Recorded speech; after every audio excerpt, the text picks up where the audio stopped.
All right. So welcome everyone. So wonderful to have so many joining us today. And for those of you that I've not yet had the pleasure meeting, I'm Dr. Jennifer Davidson. I'm president of the Nebraska Council on Economic Education. I'm also a professor at the University of Nebraska in economics. I'm beyond thrilled to introduce our guest today, Dr. Justin Wolfers. And this intro, it won't do justice to his many credentials and accomplishments, but I do want to provide a snippet of his background. So Dr. Wolfers earned his PhD in economics in 2001 from Harvard and was a Fulbright, Knox, and Menzies Scholar. Dr. Wolfers is currently a professor of public policy and economics at the University of Michigan and a visiting professor of economics at the University of Sydney. He's also a research associate with the National Bureau of Economic Research, a fellow with the Brookings Institution, a fellow at the Peterson Institute for International Economics, a research fellow with the Institute for the Study of Labor, a research affiliate with the Center for Economic Policy Research in London, and an international research fellow with the Kiel Institute for the World Economy. He's been a visiting professor at Princeton, an associate professor at Wharton, an assistant professor at the Stanford Graduate School of Business, and an economist with the Reserve Bank of Australia. He's the past editor of the Brookings paper on economic activity and was a member of the Congressional Budget Office panel of economic advisors. So it's no wonder you can tell that he was recently named by the IMF as one of the 25 economists under 45, shaping the way we think about the global economy. In addition to all of that, and in his spare time, Justin hosts the podcast Think Like an Economist alongside his wife, Dr. Betsy Stevenson, who is also a professor of public policy and economics at the University of Michigan and equally amazing and accomplished. In the podcast, they introduce the big ideas in economics and show how they can be applied in everyday life. So with all of that background, Justin, thank you so much for being here today. I'm so grateful. The benefits of visiting with us today outweighed the costs for you. We certainly appreciate it. And with that, I'm going to turn it over to you. Terrific. Look, I don't have a strong agenda here. So the first thing I want to do actually is just tip my hat and say thank you to each of you with what you're doing on economic education. I'm deeply convinced of the importance of an economic education. I have been for many years. And if the last 12 months has taught us anything, those of us who believed in the value of an economic education were all proven robustly correct. We've each tried to navigate our own lives over an extraordinarily difficult year, and we've tried to provide insight to our students. And if your students are at all like mine, they're struggling to understand the world around them and the forces that are buffeting not just their today, but also their future. And it's kind of weird to say it, but I think my students at least have found economics to be emotionally restorative because it helps them make sense of the world around them. These big forces are no longer unknown and just acting on them.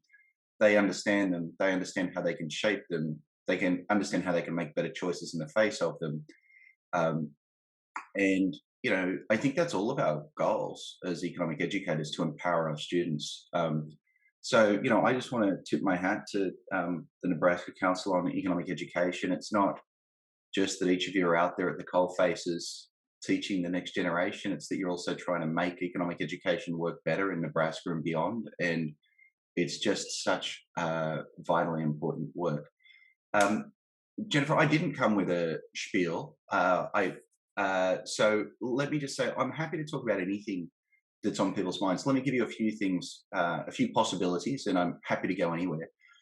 One, as Jennifer mentioned, Betsy and I run this podcast, Think Like an Economist, in which we take sort of what you would normally think of as an economics lesson, you know, what would be one lecture for me, and we try and focus on the intuition for 15 minutes. And that came out of very much the pandemic, where our students had seen too much of screens. And so I wanted to be able to tell them, go for a walk to do your readings. And the other thing about 15 minutes is a reasonable ask of a student who's feeling under a lot of pressure. And so while the podcast was designed for a broader public, I use it in my teaching, and my students have found it quite helpful. It also came out of another bigger project, which I don't know if people are aware of. Betsy and I recently wrote a Principles of Economics textbook. We believe, hope that it's the new approach for teaching economics that reflects the economics of our generation. Um, Often textbooks get stuck a generation ago. They got written by the giants of a previous generation. But I think all of us on this call, we think about economics differently. We see economics in more places. We see it as more useful. And our textbook is an attempt to bring that to life. And so if anyone wants to talk about the textbook or teaching, things like that. And then let me say more broadly, I'm happy to talk about teaching. I think there's more expertise in this room, and I probably have more to learn. And I'm also just happy to talk about the economy. And I'm happy to talk about the economy of just about any country. But don't make it one of those small middle European ones. I forget what's going on over there. So with that, let me pause. Jennifer, I'm going to do what I would do in class. I'm going to cold call you for the first question. And then the other thing I encourage my students to do when I teach is it's hard to believe, but actually Zoom has strengths that real life teaching don't. And I think the most important strength is we have this chat window. When I'm teaching in real life, I have to tell my students to shut up because then their neighbor can't hear me. But you guys can have a marvelous conversation in the chat window while I ramble on over here. And so one of the rules for my classes is we always keep a raucous chat going. And it can be about what I'm saying. And it can also be about, how cold it is. Or if you have links or ideas or thoughts, or if you want to pose a question to me and you're feeling shy, that's the shy person's way of doing it. But there's also no reason to feel shy. We're among friends here. So Jennifer, I'm not sure if you had anything planned, or how we proceed. No, I figured that all of these people are extremely interested in just learning from you. And I know that they're all going to have questions. So I don't fear a shortage of questions. Let's So get to it. anybody just type in the chat. One question, how did you get interested in economics? Um, Let me actually go back. I'm going to answer the question with a question first. Is everyone on this call teaching at the college level, or are there also high school teachers? There are some high school teachers as well. Great. So that's how. And I love you. And you're amazing. And you change lives. So I can tell you in year 11, the Americans would call that my junior year, I took my first economics class from Mr. Dunkley. And then in my senior year, I took another economics class from Mr. Lees. And they're both thanked in my doctoral dissertation because they showed me a new way of thinking about the world. And it was a way that made sense. And I would like to, my mother will say, well, that's because, you're not bad at math and it's a mathematical way of thinking. And I would say, no, Mum, you're wrong. Mum's a math teacher. So she, of course, thinks everything's about math. I don't think economics is about math. I think it's about the lives we lead, and it's a social science. And if a few simple ideas can enlighten us about broad swathes of behavior from, inflation in Bulgaria to the divorce rate in America, then those few core ideas are really useful. And let me actually say, I had a great pleasure. I was in touch with Mr. Lees, my high school econ teacher. And at some point he mentioned, I grew up in Australia, he mentioned he was coming to the US. And at the time I was running the Brookings Panel on Economic Activity, which is one of these bigwig conferences in which, best thing you can always do is try to be the dumbest person in the room. And I definitely got to be the dumbest person in the room. There'd be, former presidential advisors and Nobel laureates and, chock full of just unbelievable people. I pinch myself every time I go. But I was running the conference, so I got to invite Mr. Lees. So Mr. Lees came to Washington, and I got to introduce him to Janet Yellen and her husband, George Akerlof, Nobel laureate. It was just a wonderful way of going back and saying thank you. Jennifer, I don't think that quite answers your question, but I think it gives you a sense of just how intense the early interactions from our first econ instructors can be. And I directed part of my answer to the high school teachers among us, but of course, those of us teaching Econ 101 in universities, we are still, in most cases, people's first ever touch of economics. And permit me one more story. My sister-in-law started economics, and she dropped out. And I said to her, "Why didn't you do more economics subjects?" She said, "Well, on the first day of the first class, my lecturer said, assume people are rational." And she's like, "Why would I do that? I know people. That's the craziest freaking thing to do." And so, in the first sentence of the first class, that teacher lost her. And to me, that's a lost soul. And, you know, a devastating story. And so, we try to be more intentional about that. I know I actually begin my first class by saying economics is not about money. That's the first sentence. Now, a couple of the business majors look a little disappointed at that point. There's plenty to bring them back later in the class, don't worry. But I think one of the important challenges we face as economists is being appealing to a diverse audience, and our economics is appealing if we teach it right. And I think that automatically leads a lot of people who might be non-traditional economics students all of a sudden to think there's something interesting in what we've got to say. And I want to immediately start drawing a connection to their everyday life, not to the stock market. And I want them to see that because I want them to live the economics. So that's my roundabout answer. And by the way, I want to thank folks for already taking me seriously with the raucous chat over there. So let's keep going. I'm going to take Selena's first question. Selena, where are you on my screen? There you are. Selena, do you want to turn on your mic and ask your question? Yes, yes. So sorry, I'm not Zoom appropriate, which is why you don't see my picture. But I thought we were just listening. I didn't know that we would have a chance to be seen. My question is, how is it that you can talk about the economy of any country? Oh, How do you have that much knowledge? oh, this is easy. So this has got nothing to do with economics. This is about being an overconfident white male. If I lean forward and tell you that the Bulgarian economy is booming right now, who's going to disagree? It may be, it may not be. So part of it's a party trick. How's that? Look, Selena, let me go back and answer another way. Yeah, that's pretty good. I like it. Yeah.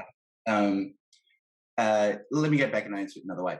When macroeconomists are trying to figure out what the future holds, so for any given country, you think about what are the important drivers of the future. Now, right now, the answer is clear. It's public health. And so what you do is spend a lot of time studying public health. But if we go all the way back to the before times, back to 2019, we think about what are the important drivers. And, it's hard to predict things like wars and droughts and things like that.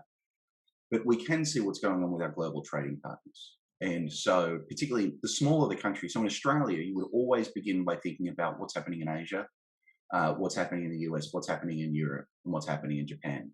And so by the time you've got, you could add the so-called BRICS, what's happening in India, China, Russia, Brazil. But if you just think in terms of categories and you keep a couple of categories handy, so what's going on in Europe? Europe's pretty grim. The public health situation's bad, the economy's bad. So it's true, I don't know the gross domestic product of France, but I can confidently say, given everything I know about Europe, it's not going to be good right now.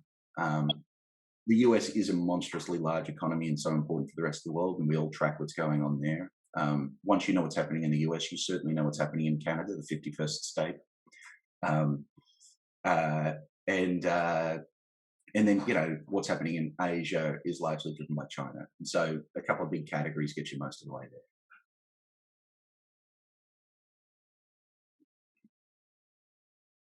So, Mary, how would you handle that first day of class and that first day discussion? Oh, I just thought it was interesting that you said that. We do, it would be in like a basic intro to business class or our econ unit. And yeah, you asked the high school level students, well, how do you define economics? Yes. And, so many of them, say money. And so that's what we would start off with. That's what we're going to learn about. And they all say, oh, it's money, the study of money. Yeah. And Jamie said, stocks, it's the stock market.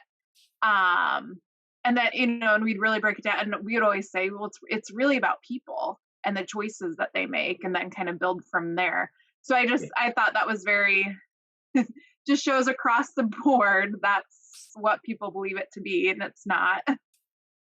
And there's a way of meeting them halfway that makes everyone happy. So actually, in our textbook, the very first example we work through is should you buy a car or just take Ubers everywhere? So that is a problem that is actually fundamentally about money. Um, and when the student works through the math of this, obviously it depends where you live in the country. And my guess is Ubers around Nebraska might turn out to be more expensive than Ubers around New York City. But it's an example where you can work through a bunch of the hidden costs and the hidden benefits. You can quantify it. It's something that the students regard as important to their lives, driving, and a car is the first major purchase many of them will make. And in many cases, it'll actually lead to the surprising outcome. So I'll tell you, it is true. I'm currently in Australia. We didn't buy a car when we came here because we realized that, if you buy a car for $15,000 and sell it for $10,000, that costs you $5,000, right? So that's $100 a week right there just from depreciation. Let's add gas; it's another $100 a week. Or at $200 a week, I can take a lot of Ubers for $200 a week and not run up a $200 bill. Now, the really difficult thing is, like, I go to visit my brother, and I'm like, oh, should I go visit him? It's a $20 Uber. Is my brother worth $20? It's not my favorite brother, and sometimes you get a little bit tight. Whereas if I owned the car, I'd just go and do it. But that doesn't make the car any cheaper still, right? So, it's an example of, so when I say economics is not about money, it really is about getting non-traditional students to lean in. I do want to make sure I don't lose everyone else though. So I don't want the next sentence to be about the stock market. But the important thing is, I think for our students to see themselves as economists, people who make economic decisions. So one view of economics is our student, and this is how I was taught in school. It's part of the reason that we wrote a textbook, was students were taught we're the spectators in the stands watching the economy below. That's often how macroeconomics is taught. But actually, our students are themselves making economic decisions, right? They're deciding how much to spend versus save. They're deciding whether to work. They're deciding whether to get an education. They're deciding whether to invest in going to the gym, right? Going to the gym is an upfront cost for a flow of future benefits. Turns out economists know a lot about that. We call that investment. And we do things like talk about net present values.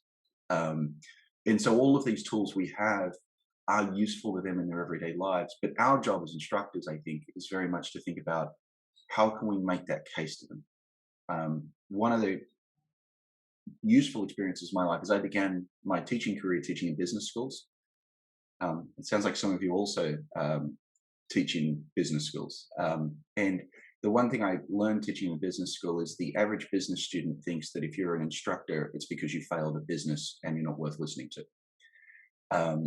And so it was really important every time I taught something to teach the students why I was teaching it. So literally in my MBA classrooms, I used to spend the first third of the class telling the students why what I was about to tell them was important. The next third actually telling them something, and the final third telling that I just taught them something. And that was hard work because business schools make faculty work really hard, but it's a useful model for everything we do. So rather than just going to the blackboard and chalking up some diagrams and saying, here's something, learn it, it's going to be on the test. If we can always remember that we have to motivate and show them how or why or when or where, it's going to be useful. Jennifer, do you want to call on someone? I do. Jamie in particular, Dr. Wagner. She's my colleague that I talk to most often. Okay. She's up the road in Omaha, but she's got a lot of funny stuff in the chat right now. So I'll just let her ask you. Yeah. So huge fan, very excited. I assign your initial podcast. I love it. The first thing of why to think like an economist, and I assign that as my kind of intro into the class, and it's really wonderful. My students really love it. And I had a funny student this year that was like, man, their kids didn't stand a chance. They're both economists talking about it. I was like, oh, I know. So I'm always like, what do econ power couples talk about at dinner? I can give you two answers, both of which are equally honest. Of course, all we do is talk about economics. And then, of course, when my kids are there, they're like, come on, you're just trying to bore me. And they want to change the subject to whatever it was that happened at school today. The really cute thing is my kids, Matilda is 11, Oliver is 8, and, poor things, they've grown up with economists their whole lives. I've never taught them any economics. But, in the same way that we all learned economics, not necessarily from what we read, but also just by osmosis, being around our friends in school and in class and things like that. Through osmosis, they're actually unbelievably good intuitive economists. That's a proud dad talking. But in some sense, it's a nice example of what we want to teach in college, which is my kids naturally think about opportunity costs. They can't help it. It's programmed. If they wanted to not do it, they couldn't. And that's great until we can do that at 11. But really, I want my 18-year-old student to be thinking that way by the time they're 19. Now, I will give you one teaching hint. It's one that's completely obvious. But if you think I'm proud of my kids, my partner, Betsy Stevenson, is super proud. And so sometimes she'll be teaching and the students will struggle with something. And then she'll say, oh, I was talking about that with 8-year-old Oliver last night and he got it straight away. Now, never say that to a 20-something master's student who's struggling with something because they think you're so freaking obnoxious. So we've actually had to just cut out the kids' stories because, it doesn't come across the right way. We managed to actually sneak a couple of photos of the kids into our textbook. When textbooks have these little photos on the side, like talk about investments and things that are expensive, and I have a little photo of them that says, "You think a new car is expensive? Try kids," and it's a photo of my expensive kids. But actually, so my favorite economics couple in the world is, and truly the greatest economics couple of the century, is Janet Yellen, the current Treasury Secretary, former Fed Chair, former CEA Chair, first female Treasury Secretary, whose husband is, of course, George Akerlof, the Nobel laureate who won the Nobel for transforming information economics. They have one child together, Robbie. And do you know what Robbie does for a living? Robbie is now an economist, and a damn fine economist, working much as his parents did on economic theory, questions of economic theory. And he's very offbeat and just absolutely thoroughly wonderful. I had, Jamie, because it sounded like you wanted gossip, so I'm going to give you a funny gossip story about me this time. So when my partner, for the broader audience, my partner was working, she was a member of the Council of Economic Advisors for President Obama. And so we'd moved to Washington for a couple of years. And Washington is a culture unlike any other city in the world. And so we were invited, very status conscious, we're invited to dinner one day, a big dinner, like a soiree. I turn up to table 10 and I'm seated next to an economist. And on my other side is Betsy. And this economist I was seated next to is someone who I thought was a really good economist. And I really was excited to meet them. And this is going to be a wonderful dinner. And I turn and I introduce myself and I start. And then he very quickly leaned straight across me because Betsy was here, made eye contact with her, introduced himself to her, and got stuck into the details of forthcoming legislation with her and ignored me like I was no one. And I got to learn what it was to be a trailing spouse very quickly. And it's because she was in government and I was not. So I had no value and she did. It was a very important social lesson. I actually told this story to George Akerlof. And George told me that when he was in Washington, this was back when the first time when Janet was the CEA chair, they used to go to things like this. And who are you? I'm Janet Yellen. I advised President Clinton at the time. And then that's it. And who's this? And he'd say, George Akerlof, I'm a university professor. I work on, information economics. And he said that didn't go well. So by the end of the term, he would introduce himself as Janet Yellen's husband. This is one of the greatest economists of several decades, who is Janet Yellen's husband. And actually right now, I think that I see your Janet Yellen fandom, Jamie, in the chat, and I totally agree with you. And I'm sure that George right now is introducing himself as Janet's husband.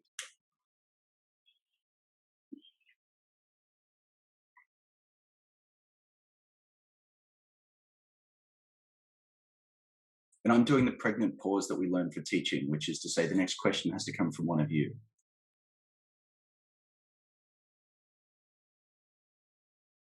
There was a question that I have also in the chat about whether your textbook, if there's a high school edition of your textbook, and then I was also wondering, how would you describe what sets your textbook apart? Is it the focus on sort of everyday applications of economic principles, or are there other things that you would want to highlight? Lots of times in economics teacher like Facebook groups, there's conversations about, this textbook and that textbook. So it's helpful to have your perspective on what sets your textbook apart. Yeah. So I apologize, Megan. I'm not a very good sales pitch person, but I'm going to try and give you my best answer. So the first thing is, there's currently an edition that's basically written for an introductory economics class that I use at Michigan to teach Econ 101. I have some friends who are using it who teach within high schools, but it's not currently an AP textbook. Because the problem with AP is you have to teach precisely what the AP guys are saying.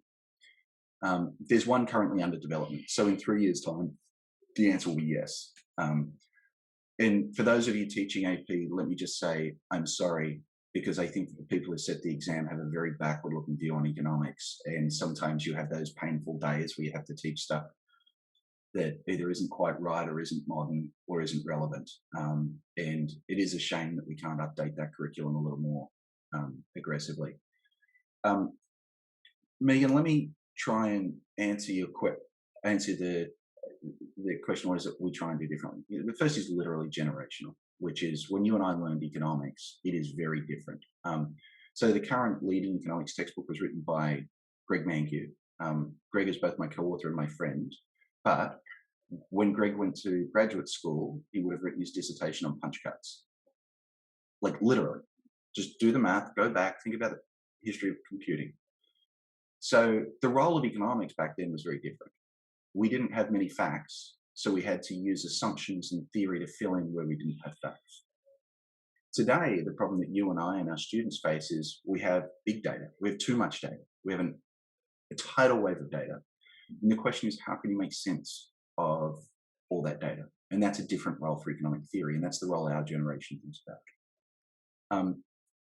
The second difference really is, it comes from, actually, recognize, here's a really fun fact.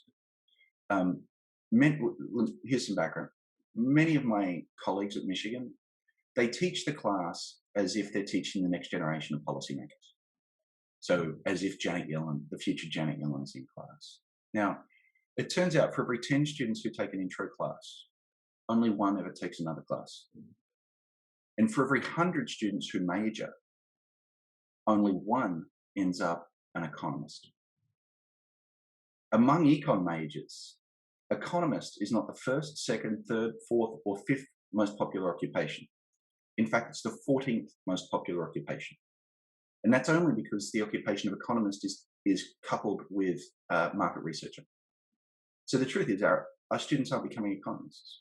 Fewer than 1 in 1,000 students that any of us teaches will become an economist. So that changes for me what it is we should be teaching. I don't want to teach them how would you conduct optimal monetary policy following a supply shock. I want them to think about how should I respond to changing interest rates. Because again, each of them makes economic decisions. And so I want to empower them that way.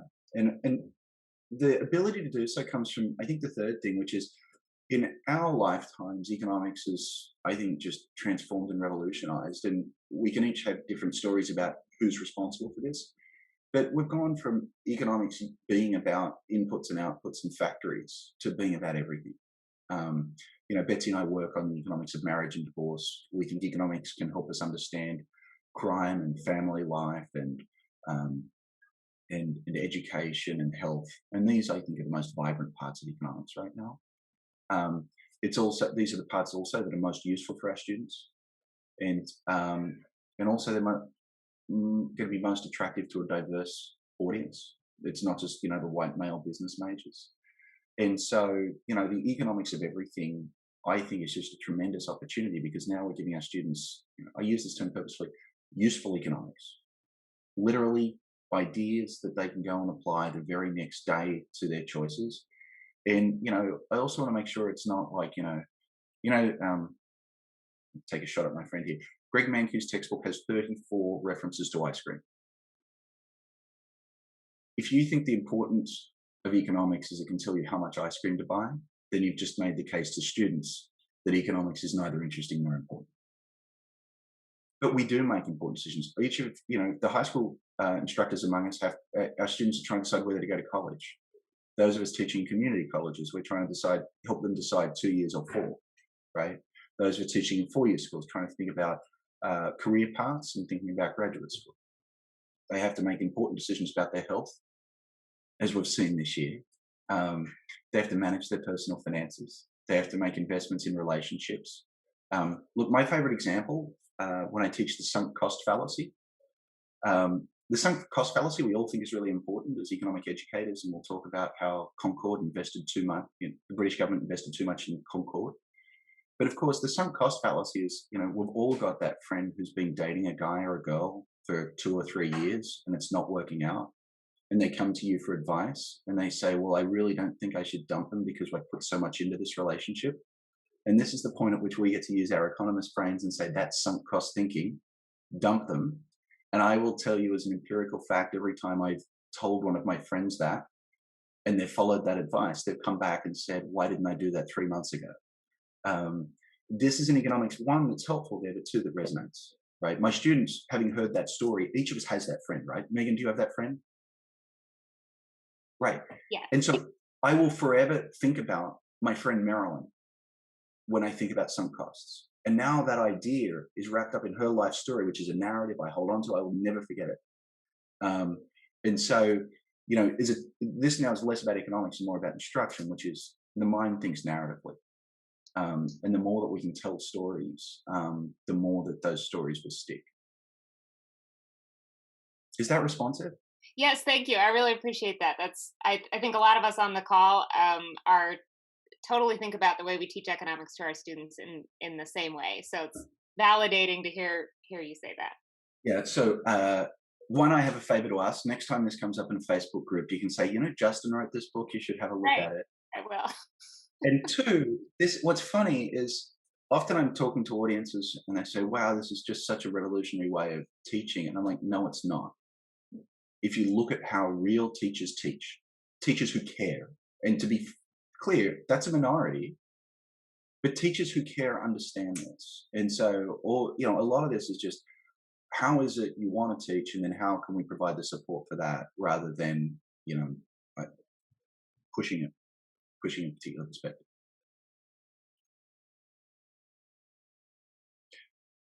And Jamie, your comment that we have too many graphs and calculations without so what is just so profound and so correct. And I want to give you my favorite example of this,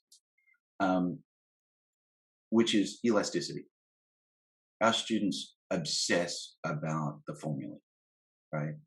If you actually said, what is elasticity and what is it useful for? If your students can't answer that, then we failed as teachers. But I bet many of you have colleagues who are shitty instructors. And if you ask their students will know the formula, but won't know what it is or when it would be useful.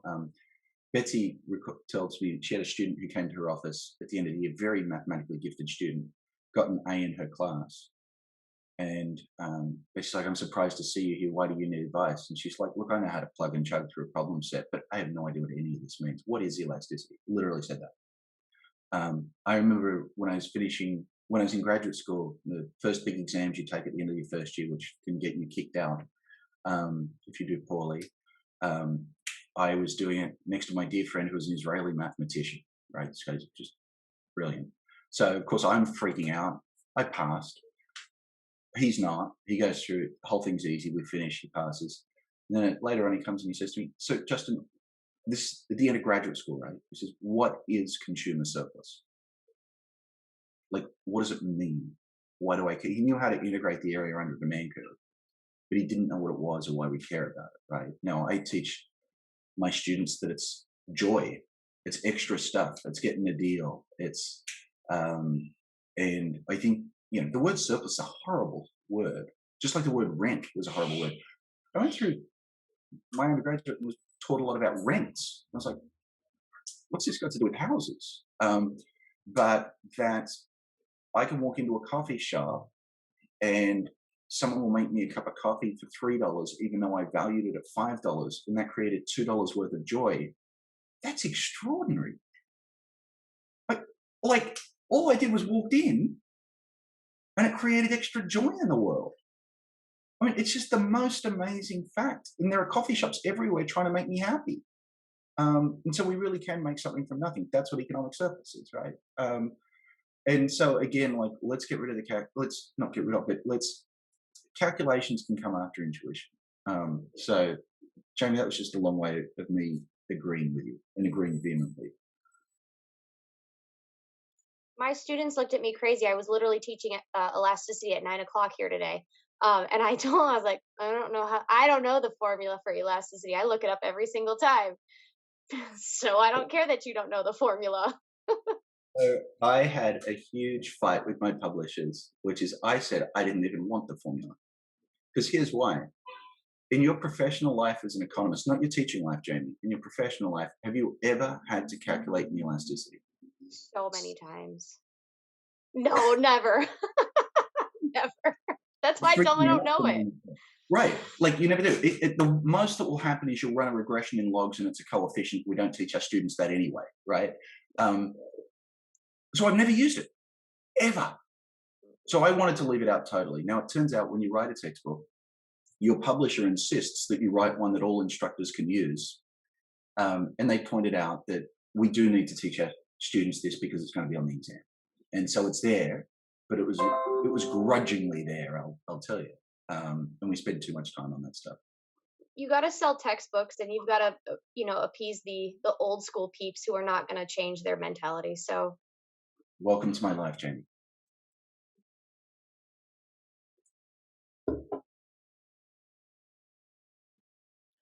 I know you have to take the kids to school. Oh, crikey. Yes, I have to take them. They have to be at school in 7 minutes. I'm sorry. Okay. Thank you. Thank you so much. It was awesome. Appreciate your time. So much for the invitation. This was so much fun. I love talking about economics with you guys. And if anyone wants to follow up, it's easy to find my email. So thanks, guys. I appreciate it. And Jennifer, my kids, thank you for keeping me on time. You bet. Oh my gosh, he's so fun. Let me go back to gallery view. Well, that was just awesome. I just love talking to him. How refreshing, right? It's really, for us, all of us that are trying to make econ sexy and day to day, was really, really awesome to hear from him. So Russell, thank you for organizing all of that and getting him here to talk to us. So we are going to switch gears for a little bit. So if anybody's here just to listen to Justin, thank you for coming. Don't feel like you need to stay. We're going to switch gears and talk about some Nebraska specific items at this point. So you're welcome to stay, but I don't know why you would. There's an opportunity cost there. So bye. All right. And so for the rest of you, we are going to switch gears and we're going to talk about Nebraska Financial Wellness Month specifically and our Nebraska Financial Education Network. So we have like 20 minutes left. I'm going to take about 2 minutes and go to our brand new website. Also, thank you, Russell, for making it even more beautiful than before. So I'm going to share my screen really briefly and just show you some of the new components. So here's the network website. Hopefully everybody that is on the screen right now is already a partner. And what we want to talk about today is this new page, which is Financial Wellness Month. So if you didn't already know, April is National Financial Wellness Month. So we are trying to engage a campaign for here in Nebraska. We're all obviously passionate about both economics and financial literacy, or you wouldn't be on this call. So what we want to do is two things. We want to break off into small groups to network with each other, to get to know maybe some people you didn't know before. One of the goals of this network is to better allocate resources. So often we're in our own silos, operating with the couple people that we work with all the time, but we're not really aware of who else is doing financial education across the state of Nebraska. So that's one of the goals. Meet some new people in your little breakout room when we disperse in a moment. So go around the room, introduce each other. What do you do? Where do you work? Who are your clientele? All of that. And then talk about your ideas for you. What can you do during April for Financial Literacy Month? And if you have any broader ideas that we can push for the entire state, we would love those ideas as well. So one of the things we're doing is this do one thing pledge, because we can market that across the state. And we can just, try to have this paradigm shift that financial education is not all or nothing. It is marginal thinking in econ terms. It is always working to get a little bit better. What one more thing can I do now? So we're doing this statewide pledge about do one thing and tell us what that is. And then what else is happening? We're doing a student essay competition, and we just want to have this event calendar filled up with all of the awesome things you guys are already doing and doing in April. So with that, Russell, I'm hoping you're getting breakout rooms ready. And we have in each of the breakout rooms one of the advisory board members for this network that is going to kind of guide you through the conversation and then take notes and get them back to Russell and myself so we can follow up and just keep tabs on what's happening and ensure as much activity and as much change as we can for Nebraska.